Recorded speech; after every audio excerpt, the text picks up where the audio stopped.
हा व्लॉग ना मी ज्या दिवशी शूट केला आहे ना, माझं पहिल्यांदा असं झालं असेल मे बी की त्याच दिवशी मी व्लॉग एडिट करायला घेतला आहे. Hi hello welcome back to our channel आणि मी अनिता. आपल्या सगळ्यांचं शरद अनिता या चॅनलवर स्वागत आहे. तर आता ही जी काही ओढणी माझ्या हातात दिसते ना, या ओढणीचा मला शिवायचा होता पडदा. आता इथे तर कुठे हा पडदा लावायचा नाही आहे, पण आमच्या गावी ना एक खिडकी आहे, त्या खिडकीसाठी मला हा पडदा शिवायचा होता. मी फर्स्ट टाईमच शिवत होते आणि खूप दिवसापासून हे काम पेंडिंग होतं. मला खूप टेन्शन पण येत होतं, जमेल नाही जमेल, कसं होईल कसं नाही. पण म्हटलं चला ठीक आहे, यूट्यूबला एक दोन व्हिडिओ बघितले. अशा टाईपचे जास्त व्हिडिओज नाही आहेत, खूप असे फॅन्सी आणि असे वाले आहेत. मला पण असा साधा सिंपल पडदा शिवायचा होता. आता हा शिवून तर झाला आहे, पण ज्या गोष्टीसाठी किंवा ज्या खिडकीसाठी मी हा शिवला आहे ना, तिथे कसा बसतो कसा नाही हे जर मला पॉसिबल झालं ना, तर मी तुम्हाला व्हिडिओमध्ये तो दाखवेल. चला तर आता माझं सकाळी सकाळी मस्त असं खूप दिवसांचं इम्पॉर्टंट काम झालेलं आहे, कारण आता ना आम्हाला 4-5 दिवसांमध्ये गावी जायला निघायचं आहे. तर तेव्हा हा पडदा कंपल्सरी मला घेऊन जायचा आहे. आता बघा, मागे तुम्हाला मी एकदा सांगितलं होतं आणि दाखवलंही होतं की बऱ्याच सारं ना बिछाणा किंवा अंथरूण गोधड्या वगैरे आहेत ना, असं सगळं मी इथे धुवायला आणलं होतं आणि धुवून पण घेतलं होतं. म्हणजे अर्धे माझ्या जाऊबाईने धुतले होते, अर्धे मी धुतले होते. तर आम्ही असे सगळं बिछाणा धुवायला गावावरून घेऊन आलो होतो आणि परत गावी घेऊन गेलो. का तर आमच्या गावी ना आम्हाला करायचं जागरण गोंधळ, तर त्याचीच ही सगळी तयारी सुरू आहे. चला, माझा पडदा शिवून झाला. त्याच्यानंतर ना आत्ता हॉलमध्ये जो काही मुलांनी पसारा घातला होता ना, तो सुद्धा मला आवरून घ्यायचा होता. पण त्याच्या आधी संध्याकाळी ना आज आम्हाला बाहेर जायचं होतं. आता काय झालं माहिती आहे का, ही सगळी तयारी ना आम्ही इथूनच करून घेऊन जाणार आहोत जागरण गोंधळाची. त्याच्यामुळे ना रोज काही ना काही कारणांसाठी मार्केटला वगैरे जाणं, ह्या सगळ्या गोष्टी चालू असतात. म्हणून आणि तसंही ना गरमी तर एवढी वाढली आहे ना, मग त्याच्यामुळे ना संध्याकाळच्या वेळेस किचनमध्ये स्वयंपाक करायचा पण खूप कंटाळा येतो.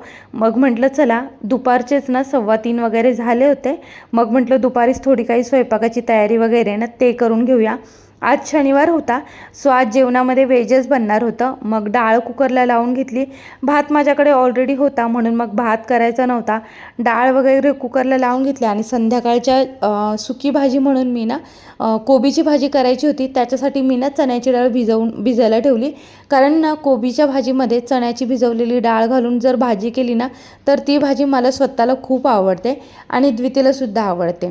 ते सगळं केलं. त्याच्यानंतर म्हटलं चला, आता जो काही पसारा मुलांनी घातला आहे ना, तो आवरून घेऊया.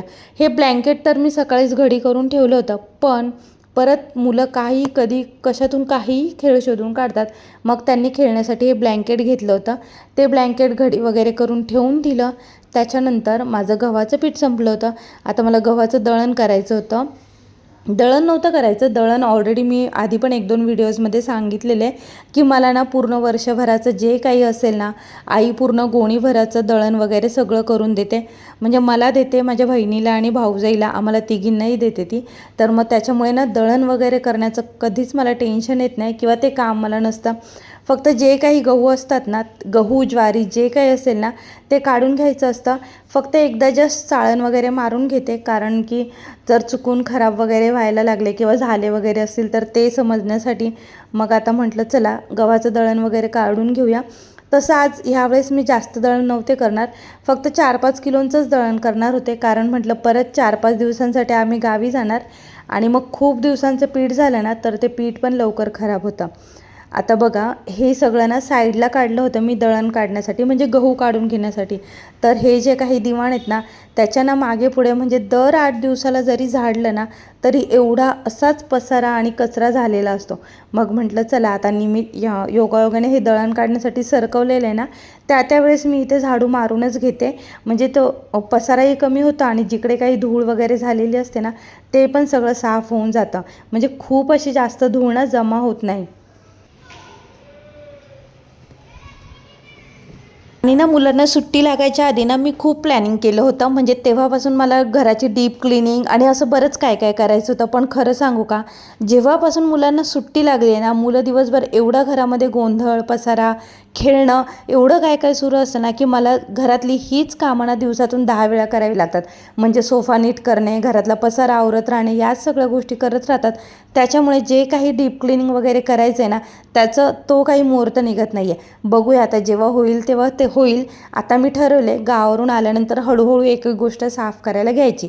त्याच्या आधी म्हटलं चला हा ड्रेस आहे ना, तो मी खूप वेळा तुम्हाला व्हिडिओजमध्ये किंवा शॉर्ट्समध्ये दाखवलेला आहे. आज फायनली म्हटलं काही झालं ना तरी आता 4-5च दिवस राहिलेत, 1-2 साड्या आणि 1-2 ड्रेस चांगले आपल्याबरोबर असलेले बरे, कारण गावी वगैरे घालण्यासाठी उपयोगी पडतील.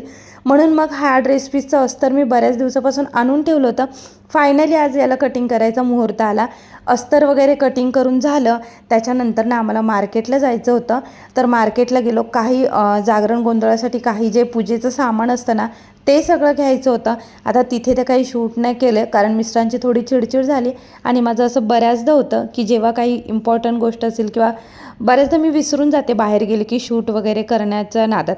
तर घरी आल्यानंतर चहा वगैरे ठेवला आणि त्याच्यानंतर ना आता आम्ही शांतपणे चहा घेतो आहे. पण याच्या आधी ना प्रत्येकाची चिडचिड होऊन झाली होती.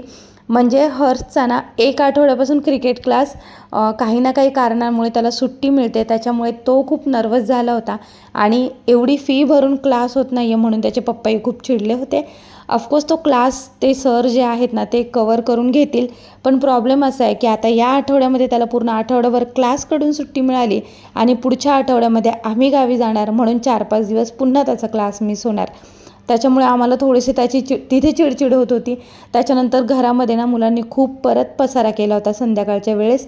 मग मी बाहेर गेली होती तोपर्यंत. मग आल्यानंतर मिस्टरांनी घरात जर पसारा बघितला तर त्यांची तिथेही चिडचिड झाली होती.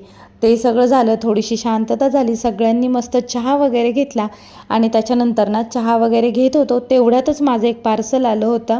तर तेच पार्सल मी तुमच्याबरोबर ओपन करून शेअर करते. माझी स्किन ना खूप ड्राय आहे आणि दरवर्षी उन्हाळ्यामध्ये ना माझे पाय ना, आता मी पुढे व्हिडिओमध्ये तुम्हाला दाखवते, अशा कंडिशनला जातात. त्याच्यामुळे ना बऱ्याच दिवसापासून म्हटलं चला घरी वॅसलीन वगैरे किंवा काही असे वेगवेगळे क्रीम्स वगैरे लावून मी ट्राय केलं, पण खास असं काही इफेक्ट किंवा फरक मला जाणवला नाही आहे.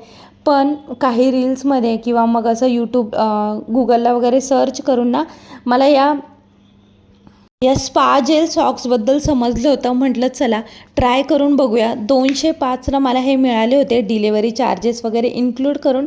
आणि मला असं वाटलं होतं की आपल्याकडचं काही जेल वगैरे याच्यामध्ये लावायचं, पण नंतर हे ओपन केल्यावर बघितलं की या सॉक्सलाच आतून जेलसारखं काहीतरी पदार्थ आहे आणि हे ना 40 टाईम्स आपण यूज करू शकतो, इवन वॉशसुद्धा करू शकतो. चला तर आता हे कसं यूज करायचं काय वगैरे मी आधी यूज करेल, ट्राय करेल आणि नंतर तुमच्याबरोबर शेअर करेल. बघा दरवर्षी उन्हाळ्यामध्ये असे काहीतरी माझे पाय होतात, हिवाळ्यामध्ये थोडे बरे असतात आणि पावसाळ्यामध्ये एकदमच ओके असतात, खूप छान असतात. आता बघा मी दुपारी म्हटलं होतं ना की कोबीची भाजी करायची आहे मला, पण आमच्या घरामध्ये कोबीची भाजी द्वितीला आणि मलाच आवडते, बाकी अहोंना तर अजिबात आवडत नाही. त्याच्यामुळे कोबीच्या भाजीवरून आम्ही कोबीच्या भजींवर शिफ्ट झालो. कोबीची भजे करून घेतले, तिखट डाळ केली होती, जेवण वगैरे करून घेतलं आणि त्याच्यानंतर ना आज दुपारचं जे कपड्यांचं काम होतं ना, आता संध्याकाळ झाली होती, ते करता करता सगळ्या कपड्यांच्या घड्या वगैरे करून घेतल्या आणि होप सो की माझं आज हे आजच्या दिवसातलं शेवटचं काम असेल. चला तर आजच्या दिवसातल्या शेवटच्या कामाबरोबर मी आजचा व्हिडिओ इथेच संपवते. होपचा व्हिडिओ तुम्हाला इंटरेस्टिंग वाटला असेल, आवडला असेल तर लाईक करा, शेअर करा, कमेंट्स करा आणि भेटूया पुन्हा अशाच एका नवीन व्हिडिओसोबत. तोपर्यंत स्टे ट्यून, बाय.